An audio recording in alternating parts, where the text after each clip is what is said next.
EA Games. Pague tudo e receba metade.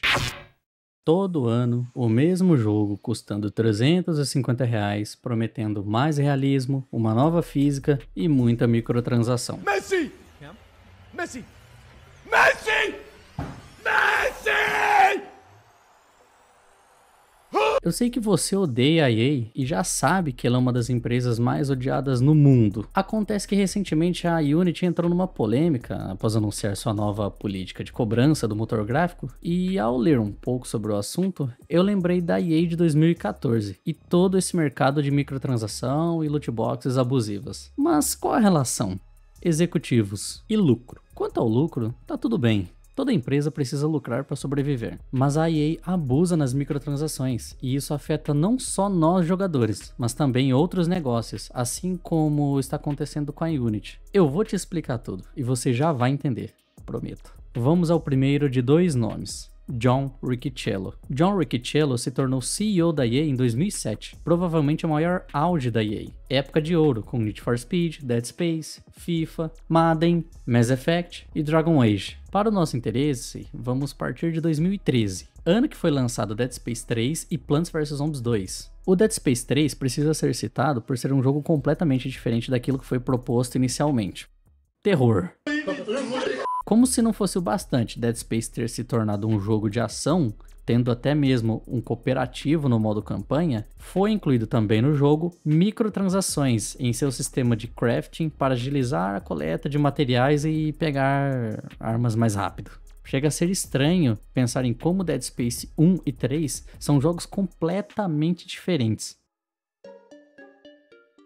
Mas agora vamos para Plants vs Zombies 2. Para começar, o jogo foi lançado apenas para mobile. O jogo até que é legal, manteve o gênero Tower Defense, mas na época era um completo pay to win, e o jogo foi planejado para ser assim. Em 2017, com o lançamento de Star Wars Battlefront 2, George Fenn, criador de Plants vs Zombies, admitiu que antes mesmo do lançamento do segundo Plants vs Zombies, em 2013, ele foi demitido porque não concordava com a chefia da EA que o jogo deveria seguir o modelo pay to win. Calma, nós ainda estamos em 2013, mas e o FIFA? Bom, o FIFA teve um spin-off dedicado à temporada 2006 e 2007 da Champions League, e foi aqui que o Ultimate Team apareceu pela primeira vez. Mas ele não foi adotado logo de cara, e só voltou 2 anos depois no FIFA 9, mas dessa vez você poderia pagar pelos packs de cartas. Mas esse sistema não quebrava o jogo, e o Ultimate Team não era o foco, assim como é atualmente. Só que durante esse período, de 2007 a 2013, algumas franquias perderam muita qualidade. Parece que estava tudo sendo feito de qualquer jeito.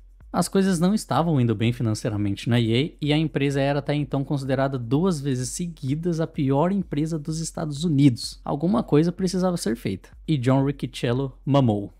Você tá demitido. O escolhido para assumir o posto de CEO foi Andrew Wilson, nosso segundo nome aqui. Mas calma que já eu volto no John Riccitiello, porque esse cara aprontou mais algumas ainda. Andrew Wilson era o executivo por trás do FIFA, provavelmente o gênio por trás do Ultimate Team como conhecemos hoje. Nesse ponto você começa a entender o rumo que a empresa estava tomando, criar serviços ao invés de jogos. Avançamos então em 2014 com SimCity Build It, SimCity para mobile, outro jogo planejado para ser um pay to win, onde você pode agilizar suas construções desembolsando uma grana. Esse aqui, se você tiver um pouco de paciência, até que dá para jogar. Mas cara, esse foi o último lançamento da franquia. Em 2013 teve um SimCity para PC, mas esse jogo é horroroso. Há quem diga que Cities Skylines matou SimCity. Quem matou SimCity foi a própria EA. Os caras só aproveitaram uma oportunidade. Ainda em 2014 foi lançado The Sims 4, simplesmente uma piada de mau gosto. Um jogo tão merda que possui menos detalhes que The Sims 2. E eu não estou diminuindo The Sims 2, ele é o favorito de muita gente. Mas parece piada o quarto jogo da franquia não apresentar evolução nem mesmo em relação ao segundo. Sim, algumas coisas ele é mais detalhado que o segundo, mas era o mínimo. Mas até mesmo o sistema de adoção de The Sims 2 é mais rico em detalhes. No The Sims 4, ao adotar um bebê ou uma criança, ela simplesmente aparece na sua casa, assim como no The Sims 1. Ah, e os valores? The Sims 4 atualmente possui mais de R$6.000 em DLCs. De fato, nem tudo aqui é expansão, o que é pior porque muito disso são apenas coleções de objetos. 2015, deixa o like, Brinks. 2015. Nessa época, a EA estava com um contrato de exclusividade para produzir os jogos de Star Wars e então ela decidiu rebootar o Battlefront, jogo que foi originalmente desenvolvido pela Pandemic Studios, estúdio adquirido pela EA em 2007 e extinto em 2009. Battlefront de 2015. O jogo teve boas vendas e passou até mesmo de 10 milhões de unidades. Com certeza graças ao marketing e ao sentimento de nostalgia, já que o último jogo havia sido lançado em 2005. Porém, o jogo é pobre de conteúdo. Não tem campanha, batalhas espaciais e o jogo com todas as DLCs passava de $100. Vamos lá, mais uma tentativa. 2017. Dessa vez, a EA ouviu a comunidade e Battlefront 2 veio com o dobro de conteúdo, com modo campanha, mais armas, mapas, heróis e o maior pay to win até então. Battlefront já tinha pré-venda de diferentes versões, acho que um dos maiores males hoje em dia, lançar um jogo já anunciando conteúdo adicional. Aqui o que você precisa entender é basicamente o seguinte, o jogo possui umas cartas que contêm buffs. Quanto mais rara, maior o buff. A versão mais cara já te dava de cara cartas mais raras. Então para quem pagava mais, já começava mais forte no multiplayer. E se tratando de um jogo multiplayer, isso não é justo, cara. Não é a mesma coisa que um jogo de celular, single player e free to play. Nem todo mundo tem condições de comprar um jogo no lançamento custando $60, muito menos 80 para ter vantagem no multiplayer. E a maior polêmica era o processo para liberar personagens como Luke e Darth Vader, que levavam cerca de 40 horas cada um. E novamente, caso queira pegar um atalho, é foda, cara. Você paga $60 em um jogo chamado Star Wars e tem que jogar 40 horas para liberar um personagem. A revolta foi tão grande em torno disso que a EA fez um pedido público de desculpas e removeu as microtransações do jogo temporariamente, porque eles iriam mudar todo o sistema de microtransações e loot boxes apenas para cosméticos. Mandou bem, hein? Inclusive, lembram que há algum tempo foi anunciado o novo Dragon Age e nunca mais citaram o jogo? Houveram boatos de que esse jogo teria elementos multiplayer, também com microtransações. São apenas boatos, mas vindo desse cara, eu não duvido nada. Mas calma que a EA tem uma justificativa muito boa para essa boa prática de loot boxes. Do you consider loot boxes to be an ethical feature of your games? Well, first, we don't call them loot boxes. I think that was whatever term you wish to apply to them. Do you consider them ethical? So what we look at as surprise mechanics. Okay. If you go to a store that sells a lot of toys, and you do a search for surprise toys, what you'll find is that this is something people enjoy. They enjoy surprises. It's something that's been part of toys for years, whether it's Kinder Eggs or Hatchimals. Que fique bem claro que eu não sou contra microtransações, desde que ela não seja abusiva, como é o caso do próprio FIFA. E o jogo ainda por cima custa R$350, cara, todo ano, e todo bugado. Tem jogo gratuito que lucra muito só com perfumaria, como o Fortnite e o LoL. E eu sei que a EA não é a única que faz isso. E nos últimos anos, ela até lançou bons jogos de Star Wars. Mas com certeza ela teve um papel muito importante nessa cultura de loot boxes abusivas. E isso vai se conectar com a Unity. And the game award goes to... Oh man, I have to pay a microtransaction to unlock? That's so...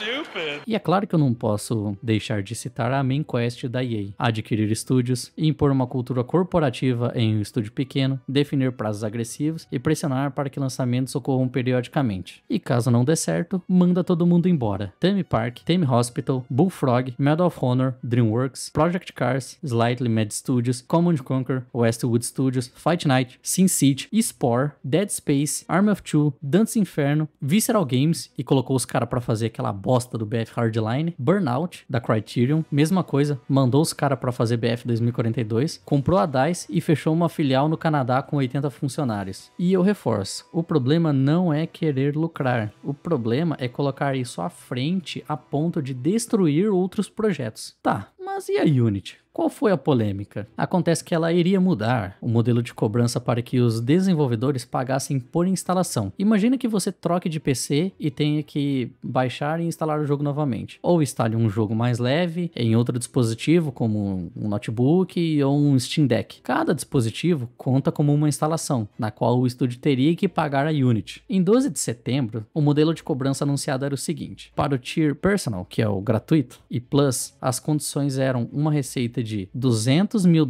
no ano e pelo menos 200 mil instalações durante todo o período de vida do jogo. Tem a cobrança referente aos planos Pro e Enterprise, e adivinha até então quem era o CEO da Unity? John Riccitiello. Sim, lembram desse imbecil que eu citei no começo? Após afundar a EA, ele conseguiu o cargo de CEO na Unity em 2014. Em 2022, ele chegou a falar que desenvolvedores que não priorizam as microtransações em seus jogos são idiotas. E ainda como CEO da Unity, ele chegou a vender ações da própria empresa, da Unity, até mesmo antes do anúncio da nova política de cobrança do motor gráfico. Legal esse cara, né? Com toda essa polêmica, isso quebrou a confiança de muitos estúdios e pequenos desenvolvedores, já que a empresa nem se deu ao trabalho de ter consultado os estúdios ou algo do tipo. Essa informação apenas surgiu do dia pra noite. Imagina os russos do Tarkov que estão migrando o jogo da Unreal pra Unity vendo isso. E você sabe quais jogos são desenvolvidos na Unity? Genshin Impact, Pokémon GO, Among Us, Fall Guys, Hollow Knight, Cuphead, Superhot, Beat Saber e mais uma penca aí. Todos jogos desenvolvidos na Unity. E a outra questão é quanto aos jogos free-to-play, jogos que muitas pessoas instalam e sequer continuam jogando. Nesse caso, o desenvolvedor não lucra com nada, mas é gerado um custo de 20 centavos de dólar por instalação. Quem nunca instalou um free-to-play só para dar aquela testada?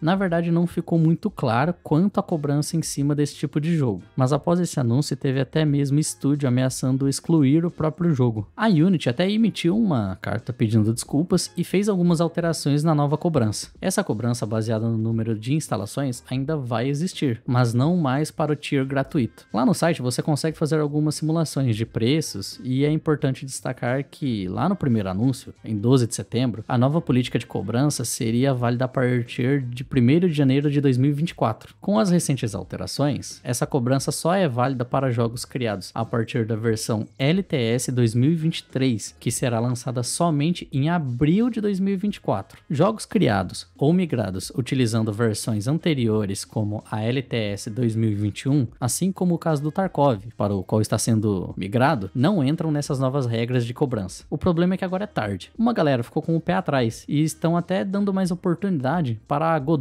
ou Godot, não sei o nome, que é um motor gráfico totalmente gratuito e de código aberto. Mas e agora? Será que pequenos desenvolvedores irão pensar mais ao escolher a Unity? E quanto a EA? Será que ela muda com o Andrew Wilson no poder? O defensor dos live services?